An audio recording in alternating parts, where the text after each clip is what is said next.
Ya, kita sekarang bersama dengan Sister Mary sajalah. Sister Mary.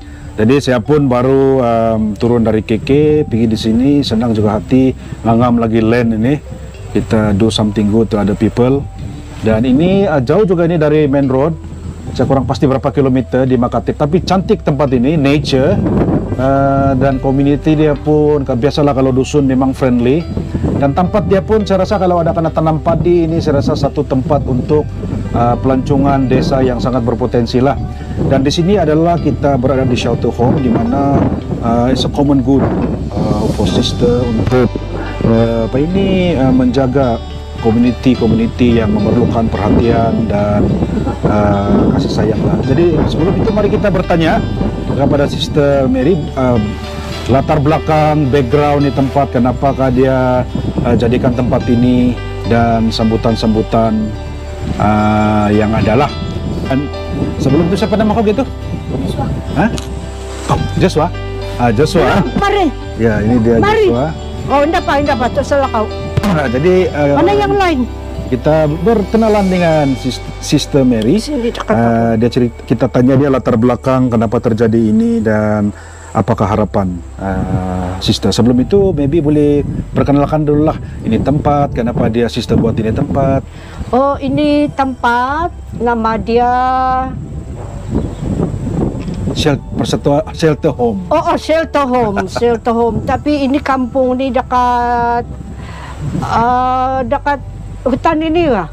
Yeah. Nama dia ini Makatip. Makatip. Seberang. Kasih begini saya tidak perlu ada sudah sini. Hah?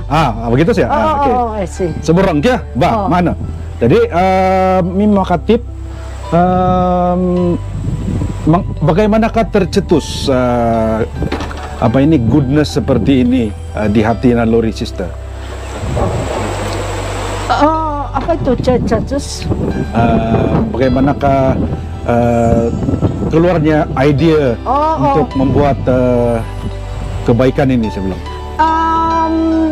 Sebab ini pekerjaan ini macam aku betul sayang, saya terjatuh cinta ini, jaga ini yang orang bagus semua ini datang saya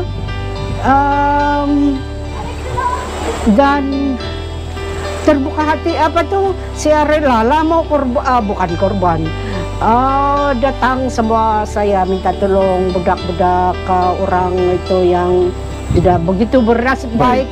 Jadi saya pergi tempat itu district officer minta tolong. Jadi itu Dio tuh dia letak saya pergi tempat situ politik itu si Jeffrey Kitingan. Untuk memberi mendapat sedikit nasihat bantuan lah kan? Iya, jadi dia bagi ini tanah dia ini macam hutan lah, tapi saya kasih bersih, saya kasih siang. Jadi aku buat ini ini rumah lah. 20 ke 30 ribu. Jadi ini kos pembuatan rumah ini Sister yang sendiri keluarkan lah? Saya keluarkan sebab ada sedikit uang sendirilah dari kecil sampai sekarang ada kena inut-inut. Jadi aku guna duit sendirilah 20 ribu, 30 ribu untuk memulakan. Untuk memulakan. Jadi dengan siapnya rumah ini ada juga orang persorangan ataupun syarikat-syarikat. Ada juga yang NGO, grup-grup kumpulan tuh. Tapi setakat ini bagi yang YB yang terbuka hati untuk datang melihat, membantu di tempat ini, kita doakan supaya dilembutkan hati untuk datang sinilah kan. Tapi ini tempat memang Dr. Jeffrey punya tempat lah kan? Dr. Jeffrey dia bilang, sebab saya pergi jumpa Dr. Jeffrey, saya bilang itu Dio suruh saya pergi jumpa kamu, sebab kamu yang di Tambunan ini jadi orang yang betul lah mau pergi jumpa untuk memulakan ini usaha inilah usaha ini, project ini. Jadi si Jeffrey dia macam kasih pinjam lah ini. So dia kasih pinjam lah bahkan supaya ini tempat dapat digunakan untuk usaha seperti inilah. Iya, untuk memulakan mesti mau susah-susah dahulu. Jadi si Jeffrey ini dia bagus hatilah, dia bilang kau belilah guna ini tanah saya, dia bilang kan. Jadi kalau begitu kita ucapkan terima kasih juga kepada yang berhormat Datuk Sri Panglima Babun Dr. Jeffrey, yaitu dia juga merupakan timbalan Ketua Menteri kedua lah. Jadi terima kasih kepada Gundohing ataupun DSP DCM Dr. Jeffrey. Jadi selama ini ada berapa sudah pelajar yang menjadi penghuni tempat ini, shelter home ini? Ada berapa semua sudah itu? Banyak sudah. Ada sekarang ini ada 3 sebab sekolah berperingkat-peringkat. Ya, betul. Darjah 1, darjah 2, jadi esok darjah 6. Ini tingkatan 1. Jadi oleh karena bilik ini tidak mencukupi, ada 3 bilik. 3 bilik, okay. Jadi yang tidak penting itu saya suruh berehat di rumah lah. Saudara mara. Saudara mara. Ya, jadi okay. Yang penting saya bawalah mau tidur sini kan. Jadi yang murid-murid yang tinggal di sini yang masih bersekolah ini, dorong bersekolah di dekat-dekat sinilah juga sekolah. Ada tuh dan boleh nampak juga. Oh, yang tidak dia ya kan? macam berapa kaki saja itu. Oh. 1 menit 2 menit saja. Jadi dari segi makanan dan sebagainya ada juga disumbangkan oleh orang-orang tertentu lah kan? Iya, ada banyak makanan sudah karena bagi dari ada yang persatuan semua itu. Polis pun datang, PDRM dari Tokong, dari Cina, dari Buddha semua. Apakah aktiviti dorang kalau cuti sekolah ini? Mandi sungai, dorang tolong aku juga, cuci piring, berkebun, dan karena kerja kamu orang tua itu tuh bakar-bakar, tapi kadang-kadang keras kepala pada orang ini. Okay. Tidak betul ikut yang saya bagilah. Jadi dari segi itulah kalau dulu masa saya budak-budak dulu, kalau umur-umur macam dia kan hantar ke Sunday school kan. Dorang ini ada juga sista ajar dorang dari segi mengenali Tuhan dan sebagainya lah kan. Ya ini yang ini bukan apa agama kau tuh? Apa agama kau? Kristen. Dia bukan Katolik. Dia SIB kan? SIB. Oke. Tapi sebagai saya, walaupun Katolik dan sebagainya, yang penting kita mengenali Tuhan Yesus lah kan. Iya. Saya difahamkan tempat ini akan berpindah di depan di sana kan? Depan dekat sekolah. Dekat sekolah. Oh, sudah bermula pembinaan dia lah. Siap sudah kan? Mau buat sudah. Mau buat. Tapi belum siap lah. Belum lagi mula. Oh, baru antaran lo. Oh. Jentera mau datang jentera minggu depan. Itu dari sumbangan dari siapa? Itu yang sumbangan ini sekarang ini sebab dorang minta saya itu akaun, jadi tidak tahu siap dari mana, anonymous. Oh, anonymous. Anonymous. Jadi saya tanya, dia bilang anonymous. Oh, jadi itu berkat daripada sumbangan ikhlas daripada kita tidak tahu siapa, ya, Tuhan saja yang tahu. Semua. Jadi daripada tabung itu kita dirikan lagi satu yang lagi besar untuk menampung lagi ramai. Iya, ada 40 ke 50 orang boleh buat. Satu bagus juga. Jadi mungkin itu satu berkat. Kita juga mengucapkan terima kasih kepada sesiapa saja yang menjadi part of the contributor to that donation. Terima kasih.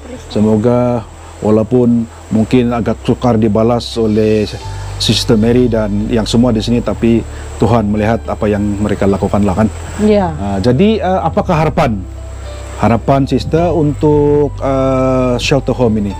Harapan saya ini mudah-mudahan satu hari ini bukan senang ini kerja nih. Jadi harapan aku nih sebab di Tambunan, Keningau, Tendom belum lagi ada projek macam ini. Jadi kalau macam emergency tidak ada. Betul. Jadi saya ini hanya untuk mulakan saja. Saya buat, saya tanam, dan yang sudah saya tanam, biarlah Tuhan yang bagi usaha, mau siapa dia suruh pergi petik-petik itu. Betul. Itu nanti orang baru dia teruskan, sebab mesti sekurang-kurangnya kita maju kan. Jadi kalau ada orang yang ada emergency, dorang mau seseorang yang boleh dorang harap, jadi tidak ada tempat berlindung. Jadi sekarang saya high time to start kan. Jadi kalau tengah malam ada orang yang palis, dorang mau lari diri kah, mau bunuh diri kah, dorang terjun di sini, boleh selamat juga. Kita selamatkan dorang. Jadi saya harap masa depan nanti akan lebih maju lagi lah. Mungkin bagi saya juga harapan itu perlulah disokong oleh semua pihak, dan saya juga berharap, Nalujmi juga berharap agar ada di community ini ada sukarelawan yang datang membantu kan. Sebab kalau sister satu orang, saya rasa cabaran pun tinggi juga. Sebab banyak perlu juga dibuat ini. Jadi dari segi penerimaan daripada community di sini, penerimaan community untuk projek seperti ini bagus juga kan? Iya, orang kampung cukup menolong. Bila baru aku datang sini, orang kutip duit, bagi aku duit, pergi ambil ikan, jaruk, kasih makan kami, pucuk ubi, telur, beras, dan banyak orang kampung sini tolong saya. Ada juga syarikat-syarikat seperti yang dari hotel, ada juga yang datang lah, macam saya nampak ada Hilton, ini kan tadi ini disumbangkan oleh orang perseorangan lah. Perseorangan. Oh, oke. Kebanyakan perseorangan. Jadi yang macam besar-besar itu company itu macam belum ada. Tapi saya rasa mungkin visibility ataupun publicity untuk membantu usaha seperti ini tidak sampai kepada company-company atau syarikat-syarikat yang besar. Belum kan. Jadi saya harap dengan adanya video seperti ini ringkas tapi memberi satu intipati yang bermakna, mereka dapat melihat dan membuat keputusan untuk datang membantu seikhlas yang boleh agar dapat meringankan beban sesiapa saja yang datang untuk mendapat khidmat yang ada di shelter home ini. Oleh itu bagi saya, apakah kata-kata terakhir sebelum kita mengakhiri video ringkas ini? Apakah kata-kata terakhir Sister Mary? Pertama kali saya terima kasih pada Edmund dari sini Tambunan juga. Dia begitu bagus. Dan terima kasih sebab dia ini ambil ini susah-susah. Mau jalan kaki sini ni bukan senang ni, mau seberang sungai lagi. Jadi dia ambil betul dia punya usaha, dia buang dia menolonglah saya. Dan terima kasih, dan oleh karena nampaklah kamu ini, dan siapa yang rela menyumbang, sumbanglah dengan tiada paksaan, dengan ikhlasan. Tiada paksaan, tapi siapa yang kena buka pintu itu terbuka hati, dan you are most welcome to help, to support. Whatever dari financial kah, doa kah, dengan tenaga, apalagi itu makanan dan motivasi dan sebagainya. Ya, semualah. Kan? Ya itu dia tadi sedikit seringkas interview ataupun temu ramah dengan Sister Mary. Bagaimanakah tempat ini bermula, apakah harapan dan juga apakah hala tuju tempat ini untuk dapat membantu lagi ramai community yang tercicir, yang memerlukan perhatian daripada tempat seperti ini. Oleh itu saya Naloch Mitch. Jika Anda ingin membantu, saya akan kepilkan nama persatuan ini dan nama akaun yang Anda boleh derma. Dan kalau boleh datang di sini lagi bagus juga. Di tempat ini memang cantik, sungai pun cantik. Kalau saya ada bawa baju tadi, saya mau mandi juga, kan? Jadi sebelum itu kita berkenalan dulu dengan yang kicik ini. Siapa nama dia? Ini Joshua nama dia. Siapa nama kau tu tadi? Kau tengok sini kamera. Hah? Full name. Joshua, full name. Nama saya full name. Joshua. Asal dari kampung mana? Umur Kampung mana? Hah? Sok ah? Jadi darjah berapa sudah? Tingkatan 1. Jadi jadi bercita-cita jadi apa Joshua? Ada cita-cita sudah? Mesti ada cita-cita. Apa cita-cita kau? Yang polis? Polis pendek. Polis. Jadi untuk kita kongsi bagi kamu pun belajar dari sini kan? Dari mana? dari Suk. Dari Suk, enggak? Dari sini. Sini juga. Bagi saya ini saya mau kongsi. Dan kalau kamu dengar ini, kamu dengar betul-betul supaya kamu dapat kongsi sama kawan kamu. Setiap kita dilahirkan sangat istimewa. Kan? Dia sangat istimewa. Kenapa? Sebab dalam berjuta-juta sel yang ada, yang masuk di womb mama kita saja yang diberi peluang melihat dunia. Kan? Jadi kita telah dipilih oleh Tuhan untuk melihat dunia, dan mesti itu ada purpose, ada tujuan dia. Jadi tujuan itu kita kena cari untuk kita lebih membantu, macam sister lebih membantu orang sama kita.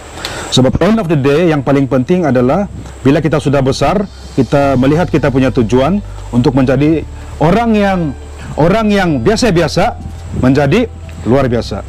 Oleh itu macam kamu Joshua, walaupun kamu masih tingkatan 1, setiap kita mesti ada cita-cita. Tidak kira polis, tidak kira cikgu, tidak kira pilot, tidak kira accountant. Waktu saya masih kecil, saya punya cita-cita adalah menjadi seorang accountant. Dan saya berusaha sampai saya dapat. Jadi bila umur saya 30 tahun, mari masuk cepat. Saya telah mencapai apa yang saya cita-citakan waktu saya berada di darjah 3. Kan? Jadi cita-cita itu amat penting, sebab tanpa cita-cita kita tiada tujuan, kan? Ini baru bagaimana disebut. Jadi saya ulang lagi sekali lagi, setiap kamu ini mesti ada cita-cita. Cikgu, polis, apa lagi? Pilot, engineer. Tapi kita jangan lupa menjadi seorang padri juga adalah satu. Kadang-kadang panggilan itu merupakan satu kita punya cita-cita yang harus kita respon. Kita respon daripada panggilan Tuhan, kan? Jadi selagi kamu ada di sini, buatlah yang terbaik untuk diri kamu dan belajarlah daripada apa yang sister bagi sama kamu. Sebab bila kita punya umur makin lama makin besar, disitulah panduan dan input yang kita dapat daripada pembesaran itu akan menentukan kejayaan kita di masa depan, kan? Jadi ingat, semua kita adalah istimewa di mata Tuhan. Jadilah seorang yang luar biasa.